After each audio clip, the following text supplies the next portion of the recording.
Okay. I don't know what's going on with the sound here. Anyway, hi, this is DOSBox Mom, and welcome back to Let's Play Heroes Chronicles. Yeah, it's the end of the second week in the ransom scenario in the Revolt of the Beastmasters campaign. We've basically cleared everything that we can on this side, so the next step is to go through that pack of champions through whatever the underground passage is and come out over here where the Erathians have been plaguing things. Let's see if there's anything we can build here and recruit before Tarnum heads that way. So we've just built a Gorgon lair. And let's...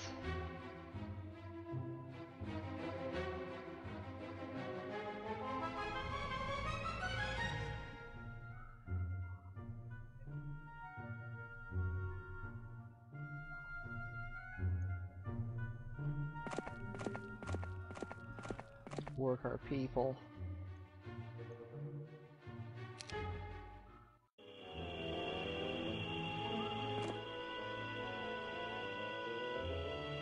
Into position to help Tarnum out.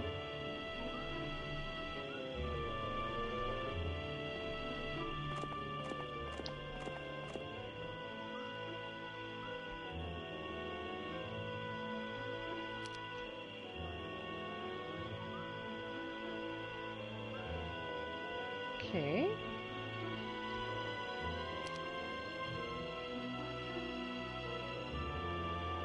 Now, save here and we'll have Tarnum go after those champions finally.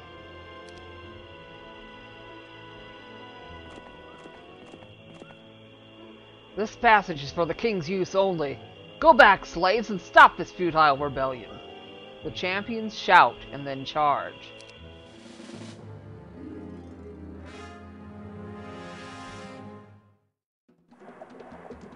Okay, and the armor of the darned is doing its thing to weaken the AI army.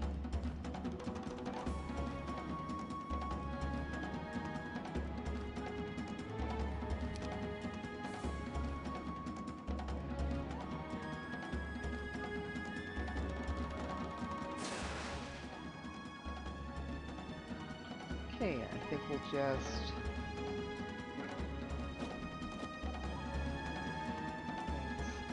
around. Basically have people protect our lizard men and lizard warriors.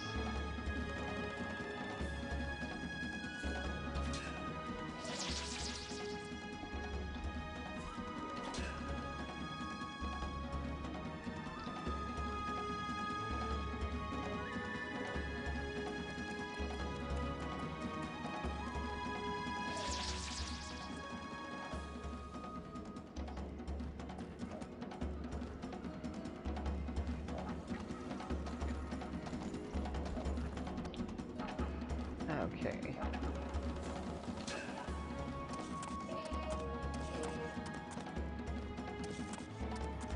A little music from Patton. Actually a good one for battles.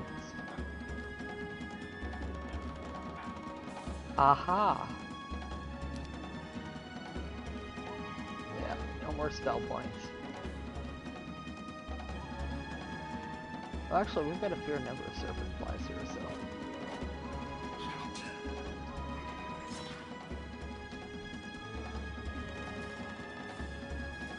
Okay, I think we'll have them and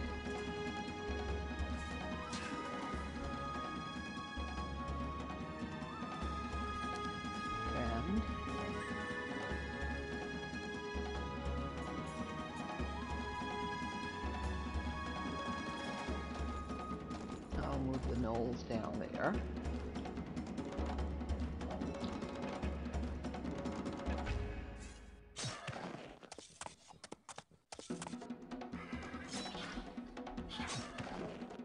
There we go. Okay, and now we're going to go through that subterranean gate. Look at all those goodies. Okay, we're going to have Tarnum pick up something just so we can get through.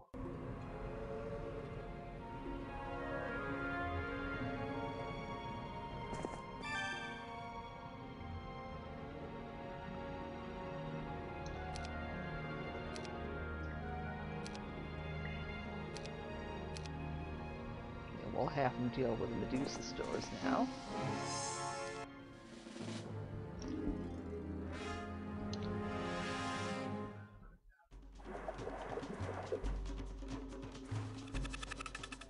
And thank goodness we got the armor of the Garden doing something about those Medusae, because we sure don't have the spell points to do any of it ourselves.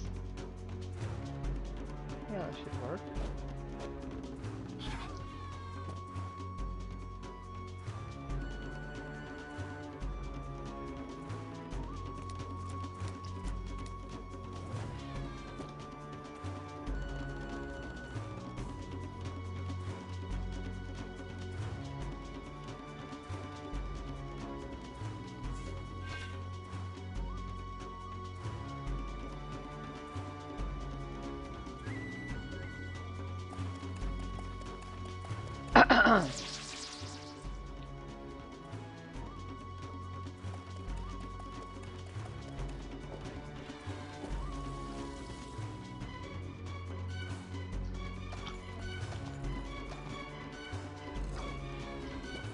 Okay, so we just have the one stack Medusa left, and they're gone.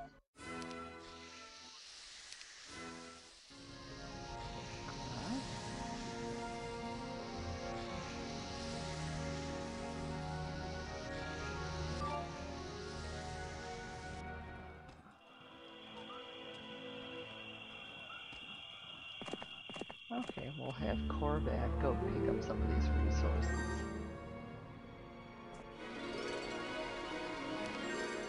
It would certainly help pay for troops at least. And buildings.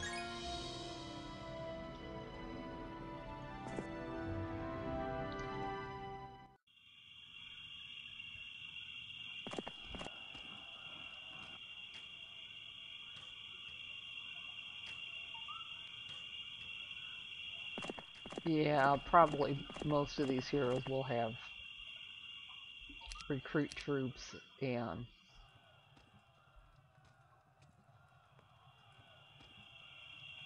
maybe gather resources from the recurring resource buildings like the water wheel come next turn.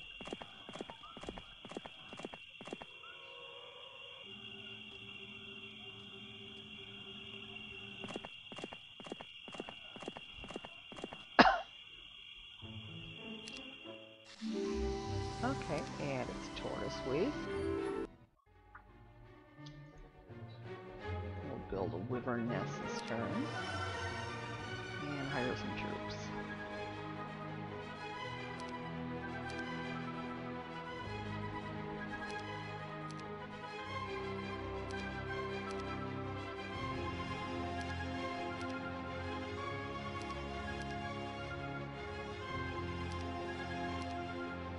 Okay, we probably could afford to hire a hero or two. These would have to be the last ones though. And in fact, if we want to use both of these, we'll have to make one of them a Garrison hero.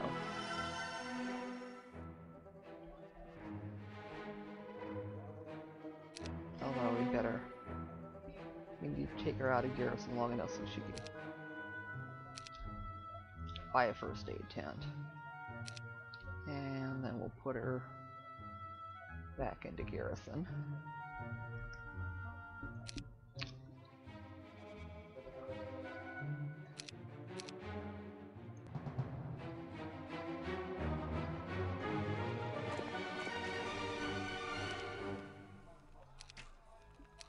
Somebody pick up the lizard men.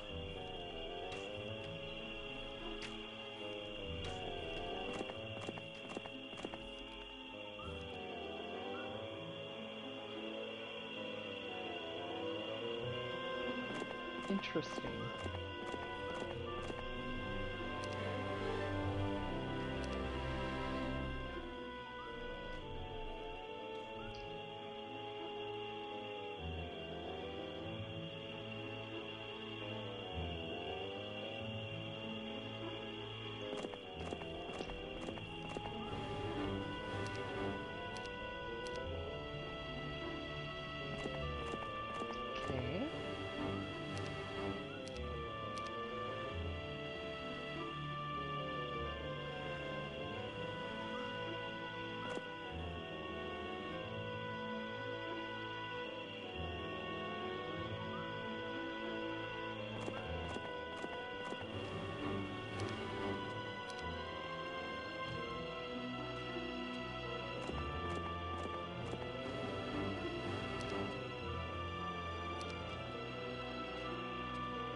Okay, and we'll have Korbac pick up more resources down here.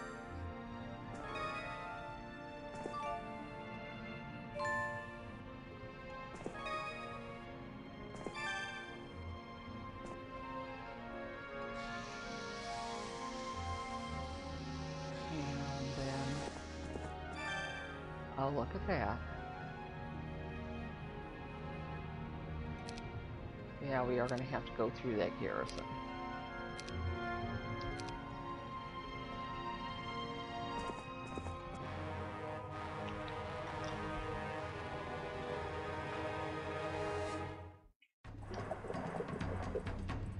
And probably don't have enough spell points to cast much of anything.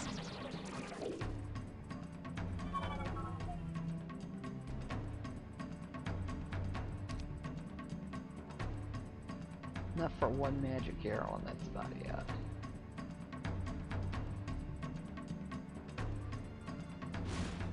Cast it on the zealots first.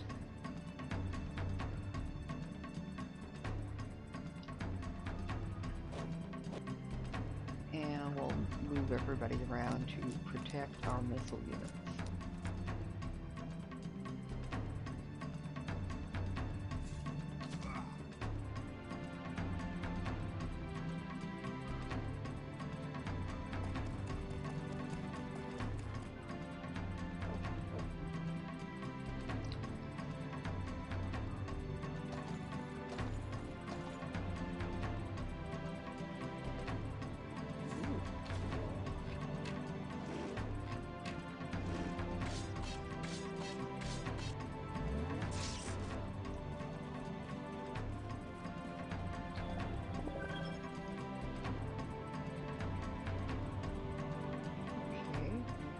Serpent flies can be banned, as can basilisk.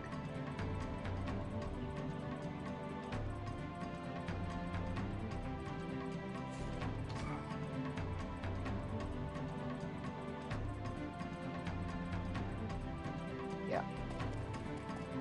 The Gorgon's there.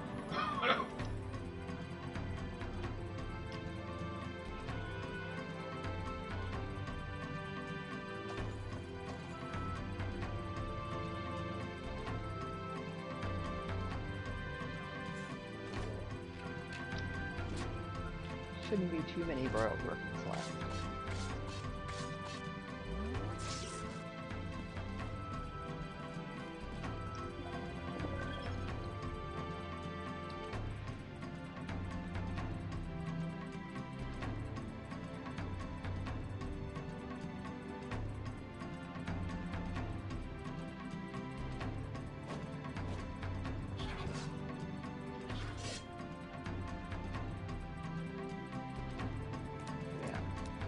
Work on the royal griffins.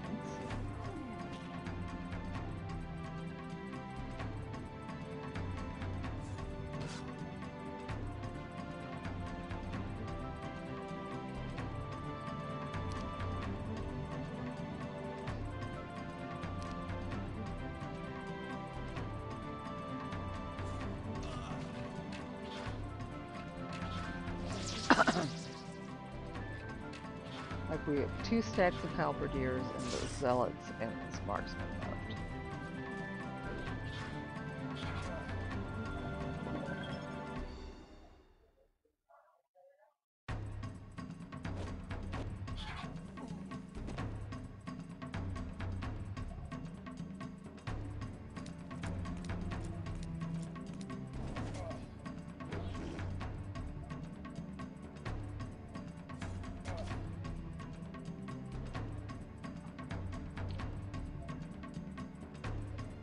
I think we'll still have the Gorgons to defend. And the gnolls.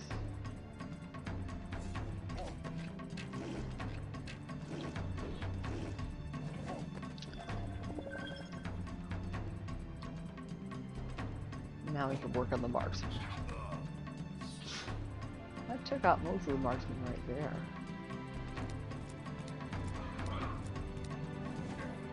Okay, good.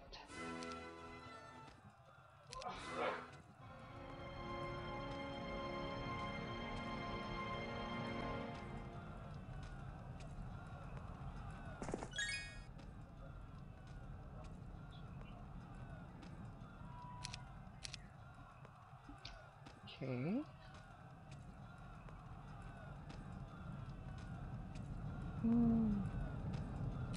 Probably don't have to hire anybody more yet. I met with my commanders last night to discuss our options. Droglo and Prince Niven were present as well. They had the right. As I expected, my commanders would prepare to do anything to get the wise men back. Even bind Niven hand and foot and deliver him to Rambert's front door they had to, but I insisted that was not an option. Then Niven said, "No, you must make the trade." "But Niven, you can't," Droglo said. "You're on our side now." "I know, that won't change, but we can't let those women die. You have to turn me over to Rambert. I want you to." It would be risky, especially for Niven.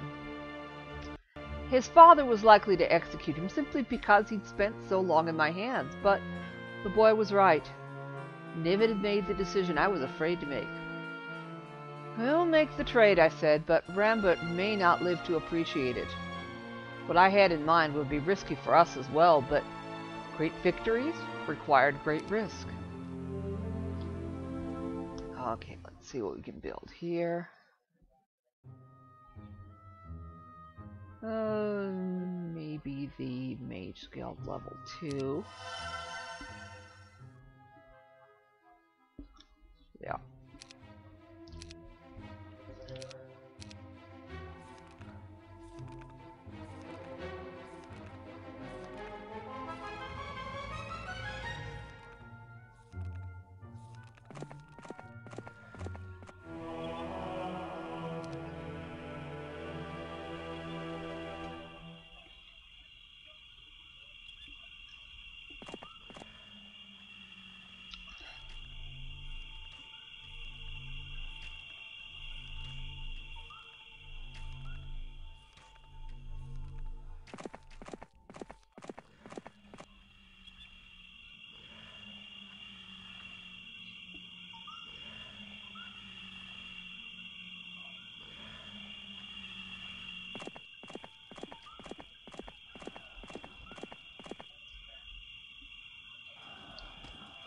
And then Andra.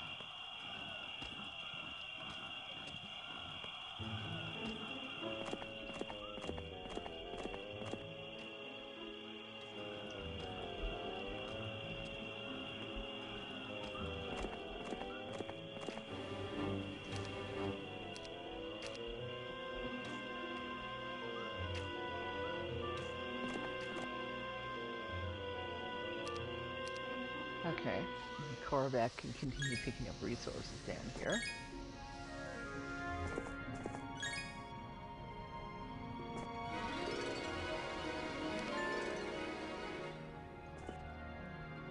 And then Tarnum will have tackled those Minotaur Kings.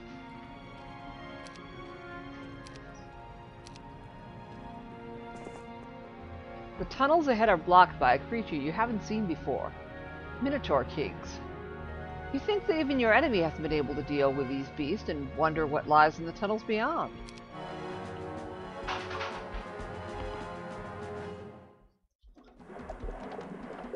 Yeah. And of course, Minotaur Kings are the upgraded version of one of the dungeon creatures.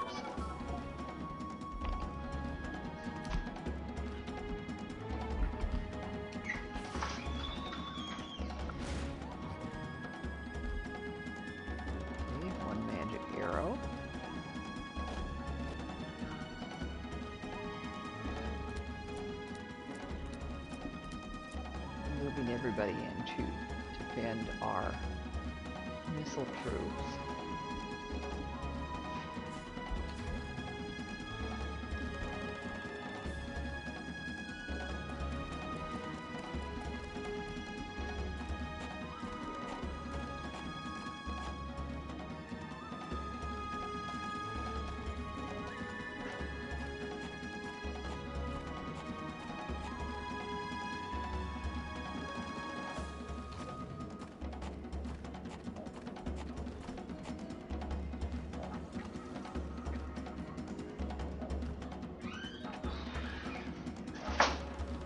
Try it.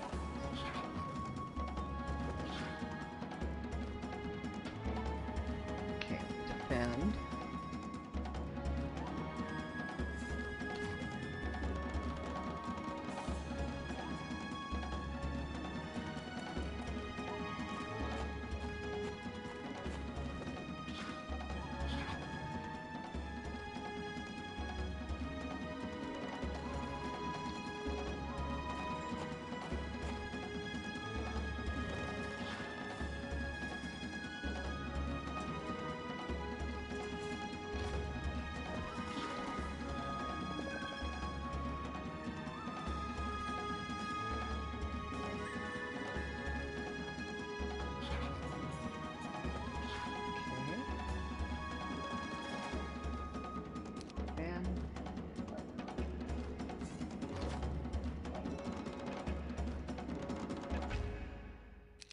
Defend.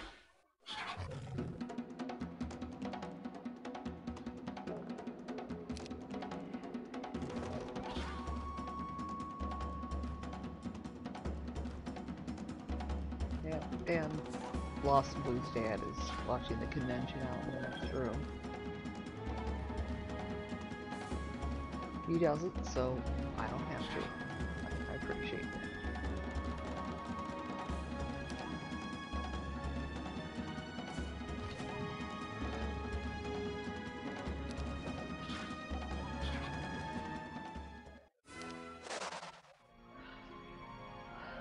Okay, it looks like there's a shrine of some sort up there. Ooh, and scholars.